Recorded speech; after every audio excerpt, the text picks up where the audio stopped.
to Mollywood, everybody. This is where the fans take charge, you guys take over, and you get to ask the hard-hitting questions. You ready for this? Okay, with me right now is Staff Sergeant Christopher Rivers from BK, Brooklyn, New York here. Thank you so much for being with us. What's your question?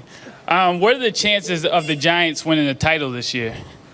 What? Oh, love that question. What? This is my guy right here. That's a real question from Brooklyn, New York. I get it. Very real question. Yeah, Brooklyn in the house. The big answer to that question is a big no. I'm sorry. I don't see it. The Giants... Tell us how you really feel. The Giants just allowed 52 points at New Orleans, which lost to Tennessee yesterday. The Giants yesterday were in danger of losing to Jameis Winston until Mike Evans dropped 3 big passes. I'm sorry. I guess Eli could get on one of his lucky late-season rolls. I don't know, but I don't see it. I'm sorry. I don't see it either. I think Skip is right, but I'm not as resolute in that thought as he is. Here's why.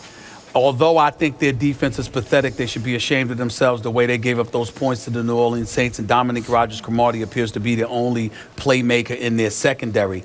I'm still fantasizing about the possibility of Victor Cruz coming back and being on the field at the same time with Randall and Odell Beckham Jr., who I think is a stud. I think if you have that kind of offensive firepower and you're able to avoid somebody like Carolina, I think anybody else is susceptible the way they're playing right now. I still believe Seattle's coming out of the NFC, but the bottom line is everybody's susceptible right now because their offenses aren't clicking as much as you would like, and That's I think fair. that gives the I Giants would agree. a chance. And by the way, I thought JPP had some flashes yesterday. He did. He looked good. Yeah. He looked good for a guy playing his first time. I think we got some friendly bounces in that one, or should I say drop, Skip, You not got the friendly Cowboys, bounces. correct? We get none. Yes. Okay, up next, Master Sergeant Christopher Eldridge from Ware, Massachusetts. Thank you so much for being with us. All right, what do you have for the guys? Oh, yeah, so you guys concerned about the Steelers without Ben Roethlisberger in?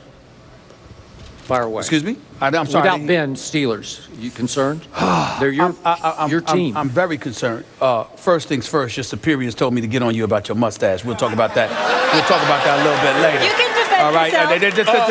yourself. I just want to say this has been a month and a half, and I must ask you that question. It's Movember. Come on, Stephen A. Yeah, it's November. I mean, I got you. I understand. Well, listen, talk to them. They told me to get on you, not me. All right, but here's the deal. I will say this. Big Ben Roethlisberger, the Steelers go where he takes them. D'Angelo Williams, to me, is a starting running back in the NFL. He just isn't better than Le'Veon Bell. Antonio Brown, Martavis Bryant, Marcus Wheaton, Heath Miller. These boys can play. They've got a high-powered offense. I have never been high on a Steelers defense. I don't care about the numbers. To me, they bend entirely too much, and they can be broken. To me, they should have lost that game yesterday, giving up 35 points to the Oakland Raiders, who I now respect. But the point is, Big Ben, he stirs that cup. He's that guy. And without him, you have to rely on Landry Jones. I'm like Skip with that. I ain't buying that. Not at all.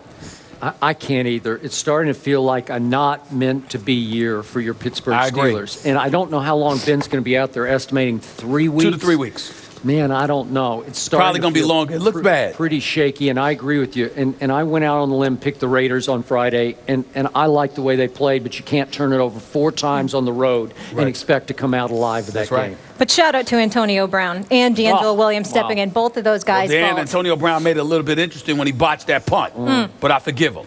Okay. Up next, Senior Airman Jonathan Texera from Pawtucket, Rhode Island. What do you have? How much do you think Leonard Fournette hurt his chances at winning a Heisman on Saturday versus Alabama?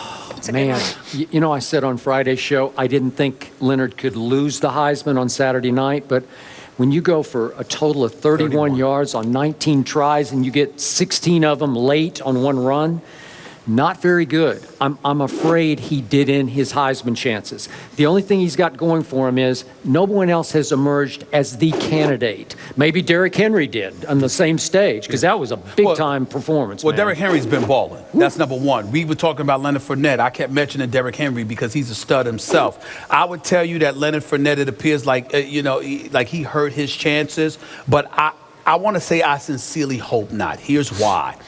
He was getting touched behind the line of scrimmage. I mean, they were not blocking for him. And the yardage that he was able to accumulate, he was breaking like 3 and 4 tackles when he did it. If they showed up and had blocked for him the way that they had been doing prior to the game against Alabama on Saturday night, I think he would have showed up. I seen, despite just 31 yards, I saw enough ability from him in evading and shrugging off tacklers to let me know he is legitimately big time. I think it's going to cost them because 31 yards against Alabama is 31 yards, especially when it probably costs you a spot out of the top 4 as well for the playoff system. But I hope it doesn't, because to me, his offensive line owes him an apology today. They did not show up for him Saturday by the way, night. I still believe Leonard Fournette will be the better NFL back, even than Derrick Henry will be as an NFL player. But on that stage, man. Leonard Fournette has the chance to be what we're seeing from Todd Gurley right now in St. Louis in the NFL. I'll buy that. Stephen A., before we go to break, can Westover Air Reserve here get a Roll Tide? Oh, my, absolutely. Y'all ready? They need it in person. You know how I do it, right? Say it with me. 1, 2, 3. Roll Tide! Thank you guys so much. I appreciate it. We've got some new moderators here. Up next, did you all see what Andrew Luck did in the house that Peyton Manning built? The Colts played inspired. More from Westover Air Reserve Base in Chicopee, Mass. That's next after the break. More First Take.